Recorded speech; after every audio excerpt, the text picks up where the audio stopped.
Hi everyone! Today is kind of just sort of a update rambly sort of video, honestly, because I just wanted to play around with my makeup earlier and I was like, I'm not going anywhere so I can just do whatever I want, and it ended up coming out really, really nice. So I'm gonna film a video while I have it on. I used the Glamlite Margarita palette. I was just like, I want to play around with some of my palettes that I haven't used in a while. So this eye, inner corner, I used Melon.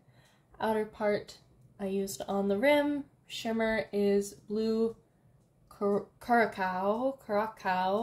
And inner corner highlight is Presidente.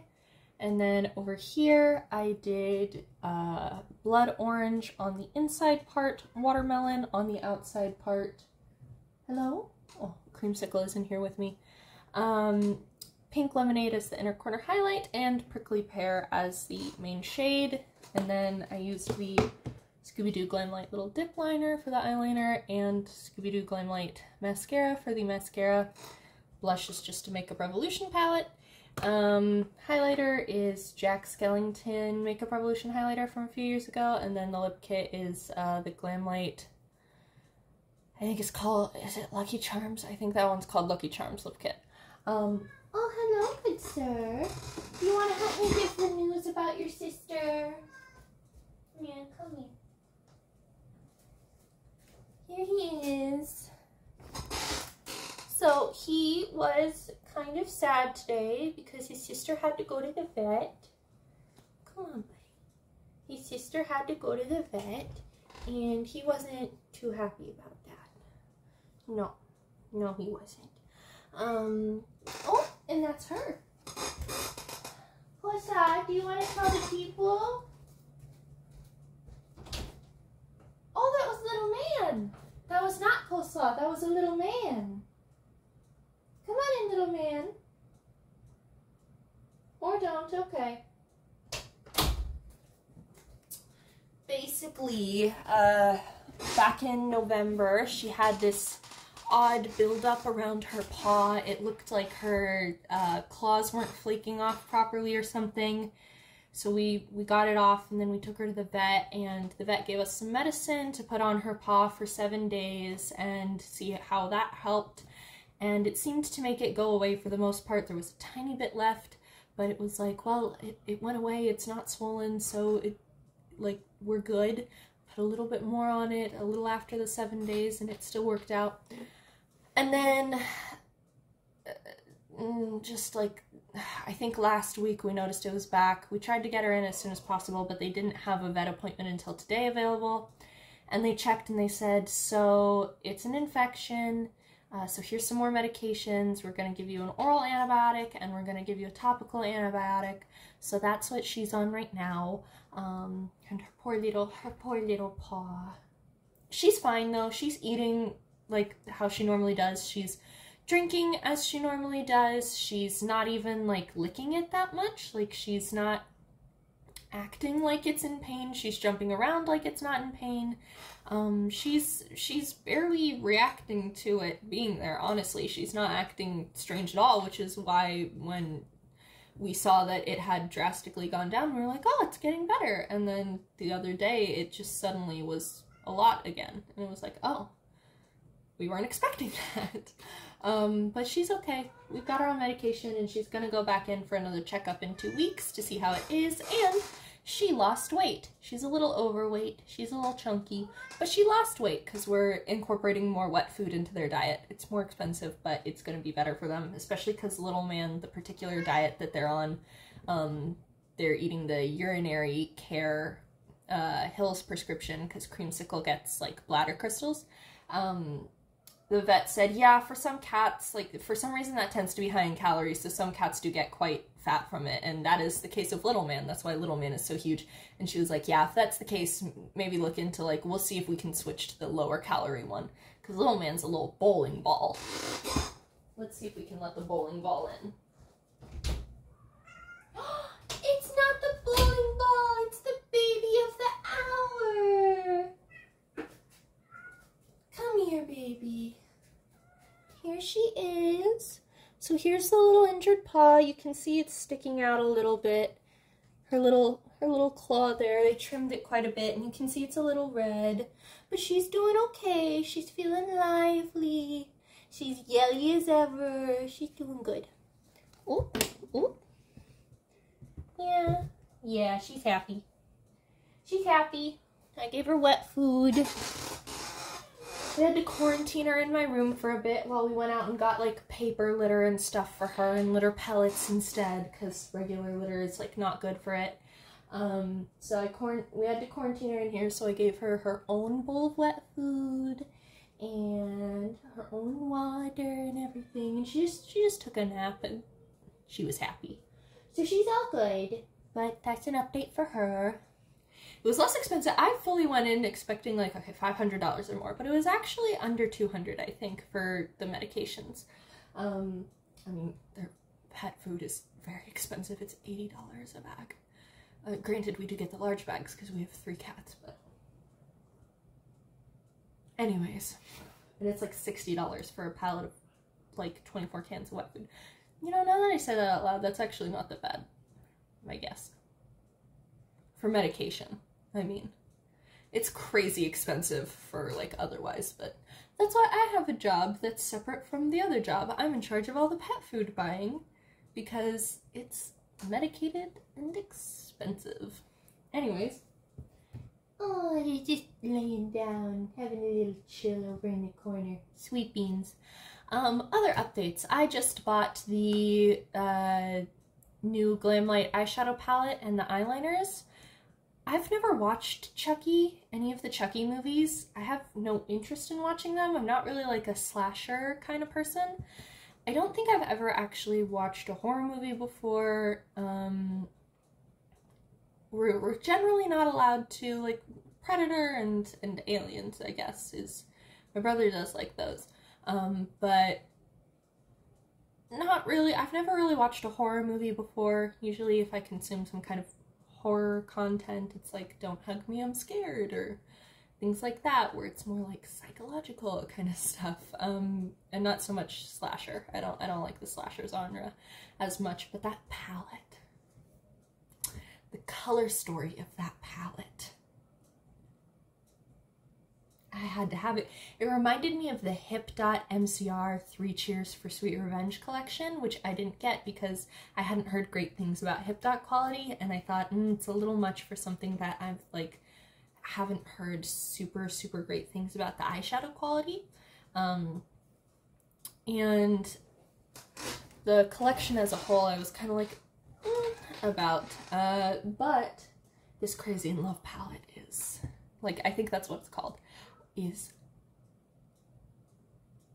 palette of my dreams. Palette of my dreams. There's 2 grays in there. There's a lighter gray and a darker gray. Ooh, I'm so excited. Ooh, I know that it seems funny that I'm talking about how much I want gray and grungy eyeshadows while wearing this, but ooh, that's a good color story. Mwah! Mwah! That is an emo color story. And I don't know if I've talked about this before, but even though I don't seem very emo, I do like a lot of like, I'm very fascinated by alternative subcultures and the differences between them, like scene, emo, the combination of scemo, punk, goth, like how they're all extremely different. None of them are the same subculture, but people who like aren't interested in them will get them mixed up anyway, even though there's like drastic differences between all of them. And the musics that, like, there's overlap with some of the music, but not always. And like, I find it all fascinating, and I also like a lot of emo music. My favorite bands are My Chemical Romance and Fall Out Boy. And like, I mean, Linkin Park isn't really emo, but it's alternative, you know? So, yeah, those are like some of my favorite bands. I'm super excited for the new Fall Out Boy album, by the way. I am so ready for another Fall Out Boy album. I like all of the Fall Out Boy albums. There's not a single Fall Out Boy album I don't like. Mania, adore her. For a long time, Save Rock and Roll was my very favorite, but now I can't pick a favorite. But Save Rock and Roll is so good. American Beauty, American Psycho is one of my less favorites of the Fall Out Boy albums, I'd say, but I still really, really love it. And of course, Folia Da. Of course, Folia Da. Infinity on High has some of my very favorite Fall Out Boy songs. Obviously, From Under the Cork Tree is a total classic, and I think my favorite album as a whole might be Take This to Your Grave, which, like, it's very different, and Patrick himself has said, like, I don't think we really found, like, our identity as Fall Out Boy trying not to be other people until Dance Dance, which is from Under the Cork Tree, but something about Take This to Your Grave just, like, really, I really resonate with, and I really, really like that one. So that one's probably my favorite now, but they're all so good, and the 2 singles that have been released are so good. I ordered the track 2 limited edition track 2 like shirt that comes with a signed CD. I was like, I don't usually buy like merch like that like during an album drop, but I had to do it this time. It's so good. I love the track 2 thing is so fun. So I got that. And then let's see, other updates, other things. Oh yeah, I was talking about the Chucky collection. So when I get the Chucky collection though, I think that I don't like the way that the dolls look. They freak me out a little. Obviously they're horror movie characters, they're meant to, but I'm not into Chucky, I don't like it. So I'm thinking that I might like make a cover like that I can put on it somehow or something, and I'm just gonna like try to do like a 3 Cheers sort of thing for it, because it really does give me like 3 Cheers vibes, that color story. I just have thank you for the Venom playing in my head now. By the way, if anyone who watches me also watches Markiplier, tell me that To the End is not a Who Killed Markiplier song. You can't, because it is. It's Who Killed Markiplier. Honestly, 3 Cheers for Sweet Revenge as a whole is like very Who Killed Markiplier, but anyways. Other things. Not too much else to talk about, honestly. I also got the eyeliners. I got the eyeliner pen and the kohl liner. So we'll see how those work out. I did that in part because the kohl liner that I use is from Revolution Relove, but they haven't restocked it in ages, and my local Ulta no longer carries the other kohl liners from Revolution, and I've discovered that when it comes to black eyeliners, I tend to prefer kohl eyeliners to gel eyeliners. So hopefully the Glamlight one works well as well. I know that their pens work good because I have the calligraphy pen. What's going on? Oh, they're investigating the paper litter. We've used it before. We had to use it once before with Little Man, and then again with Copycat, who you haven't heard me talk about her because she is no longer with us, but we don't, that's a sad story. We don't need to get into all that. Hello.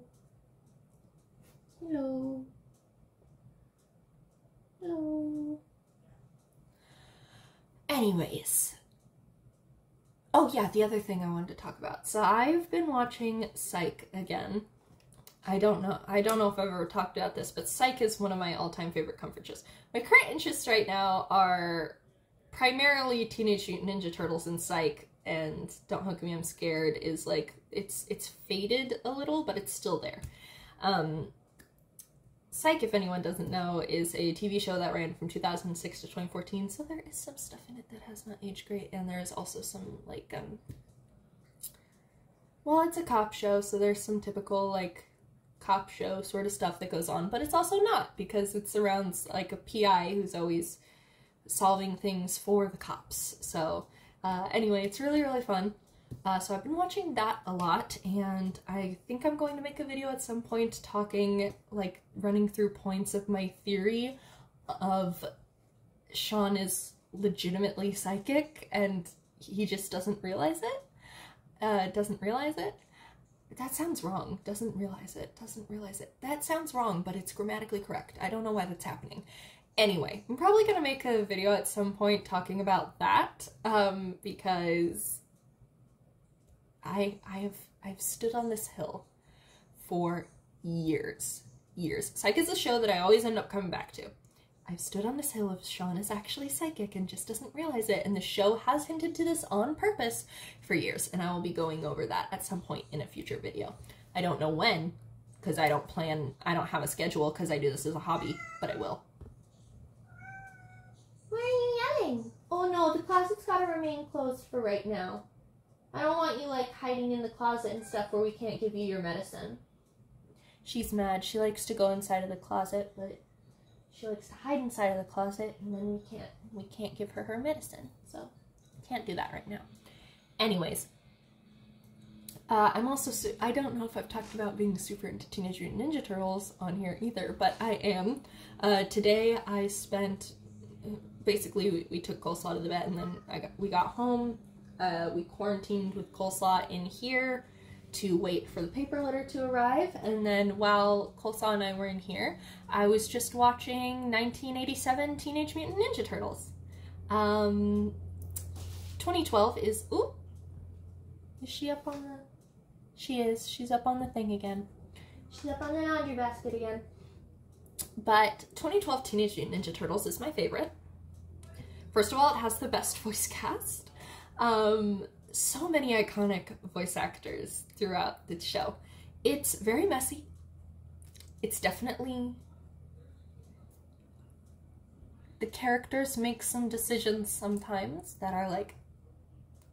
And I'm not here for the Leo Karai stuff. Feels very Umbrella Academy, Luther Allison to me, which I don't like. But I really like 2012 is my favorite. 2012, I love Rise. Rise of the Teenage Mutant Ninja Turtles is also very good. I've written multiple crossover fan fictions because I love them both. But 2012 is my favorite, and it always will be. 2012 Donnie is my absolute favorite Donnie, and this does in part have to do with the fact that he is voiced by Rob Paulsen, who is my all-time favorite voice actor as well. The voice cast in 2012 is just so good. We've got Rob Paulsen, we've got Kevin Michael Richardson, we have got Clancy Brown, we've got Sean Astin as Raphael, we've got Samwise Gamgee as Raph. What's going on there? Greg Kipes, which, I mean, he's not like as super prolific as some of the other people I mentioned, but Kevin Levin was always my favorite part of the teenage-aged Ben 10 series. You know, like Ultimate Alien and Alien Force and those ones. Kevin was always my favorite part, and Greg Kipes voices him. And also Beast Boy, but I wasn't really like a Teen Titans kid. I did watch the Teen Titans X Teen Titans Go crossover movie that they did. That was fun. I did enjoy that quite a bit.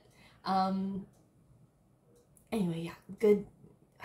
2012 is just so good. I love 2012 so much. And of course I love the 90s. I mean, we're not going to talk about Turtles in Time. We don't need to talk about Turtles in Time. But the other two 90s movies, the original and then Secret of the Ooze, are childhood classic favorites. Well, mostly Secret of the Ooze is a childhood classic favorite, and then I watched the original 90s one again recently and was like, this is where the entire Farmhouse arc comes from? There's so much stuff in 2012 that was taken from this. That's so awesome. So 90s movie is also very good. I haven't watched very much of 2003. I've watched like a few episodes, but 2003 seems very good as well. And 87 is a wild ride that is very fun to watch. I am enjoying myself greatly. And Rob Paulsen is a voice actor in 87 as well. He's Raphael. Well, he goes by Raphael, not Raph, but he's Raphael in 87, which is very fun. I wish that they had done a little more with that in the 2012 87 crossover, but I only watched the season 4 crossover. I have not seen the season 5 series finale crossover yet, which I don't like to think of that as the series finale. I actually like the Mutant Apocalypse arc as a series finale, because it doesn't have to be like the actual end, like the guaranteed future for the boys, but I like it as an end. It's like very bittersweet and stuff, and I do like bittersweet endings like that, so. But anyways, and Rise, of course, is wonderful. The movie is, like, probably one of the best pieces of TMNT media out there. It's very, very good. It's not my favorite movie, because my favorite movie is always going to be Secret of the Ooze for the nostalgia and the goofiness and the Vanilla Ice Go Ninja Go, which is so silly and so fun. By the way, love that Rise had them do the Go Ninja Go dance moves in that one where they are fighting the mascots and everything. That's fun. Anyways. Oh, hi! What are you doing? She just, like, stood up on her hind legs to look at me. Why is she... Oh. My leg was blocking her view of the window, I guess. I don't know. Oh, no? That's not it? Oh, you're mad that that drawer is open. That drawer's gonna stay open for now, baby. I'm sorry. Anyway, all TMNT is very great. I have seen the 2007 3D animated movie, but it's been a long time since I've seen it. I did try to rewatch it like a couple months ago, but right before my TMNT obsession, I was in an obsession with Ratchet and Clank, and James Arnold Taylor is the voice of Leo in the 2007 movie, and all I could hear while watching it was like Ratchet of Ratchet and Clank having an angsty day. And I was like, I can't do this. I can't do this. It just sounds, I'm just hearing Ratchet from Ratchet and Clank. I can't do this. So, didn't end up finishing it. Also, I think, isn't, like, Buffy the Vampire Slayer the voice of April in that movie? I've never watched Buffy the Vampire Slayer. But anyway, good voice cast in that one as well, as far as I can tell. I don't recognize, like, every single person from the voice cast, obviously, but there's, Jean-Luc Picard himself is in it. Oh, also Worf does the voice of the Triceratons for the most part, like Worf from Star Trek The Next Generation in Season 4 of TMNT 2012, so that's also very fun. They get a lot of very good...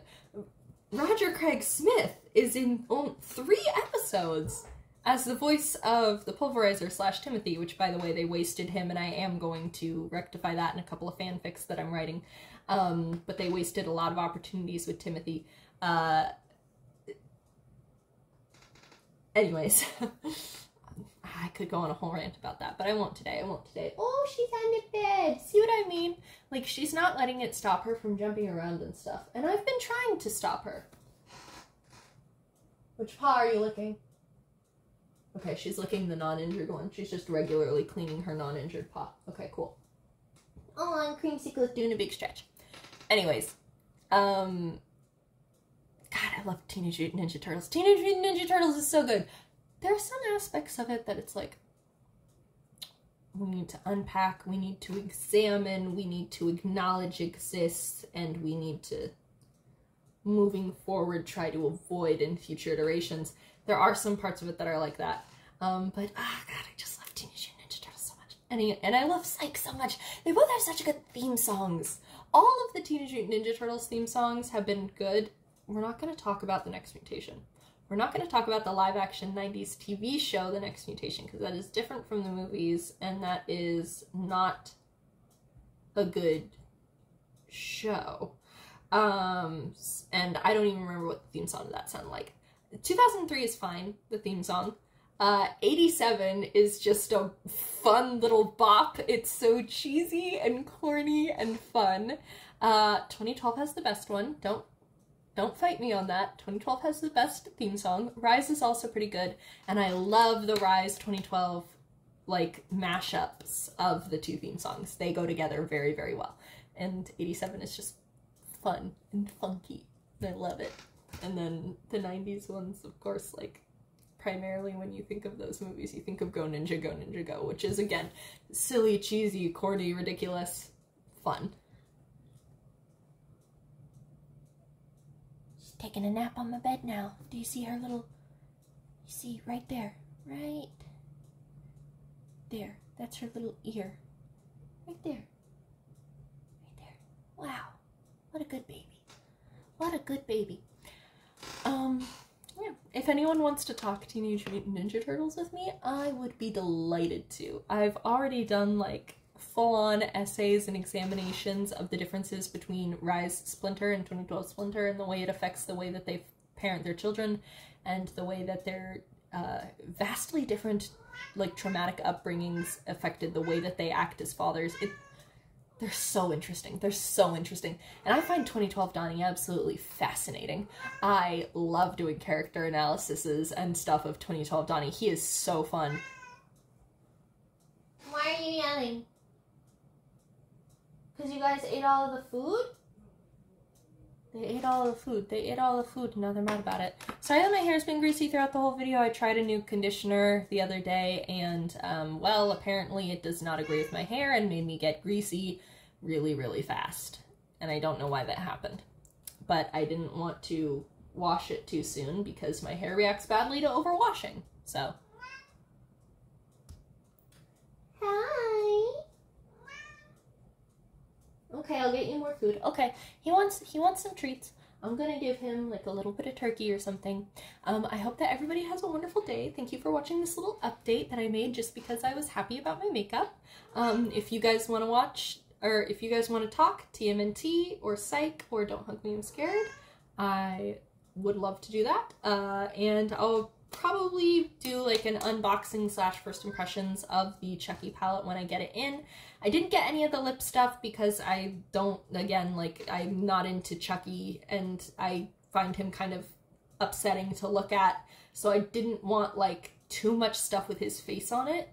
I didn't get the mirror, I didn't get the lip stuff, I only got the palette and I got the eyeliner. Blush was sold out and I didn't want to buy the full bundle, and also I didn't like those blush colors very much anyway. Those blushes, by the way, absolutely, for sure, definitely, they're like, they don't really line up with the rest of the collection, right? And it's like a weird product to throw in there, this blush duo. It doesn't line up with the color story of anything else, and it doesn't add up with the theming of the collection, but you know what it does? It does add up as a spring blush. Those blushes were a throw-in to appeal to a wider mass audience that are just looking for a fun little collection. They're gonna hear the hype about it. They're gonna be like, ooh, but I don't want the rest of the stuff in it. Ooh, but those blushes will work for spring, and then they can join in. It's meant for mass appeal, and it's like a throwaway product in the rest of the collection for mass appeal. That's my theory on it. That's my theory as somebody who, I haven't been to marketing school or anything, but I kind of have a natural inclination towards like thinking marketing, advertising, and stuff like that.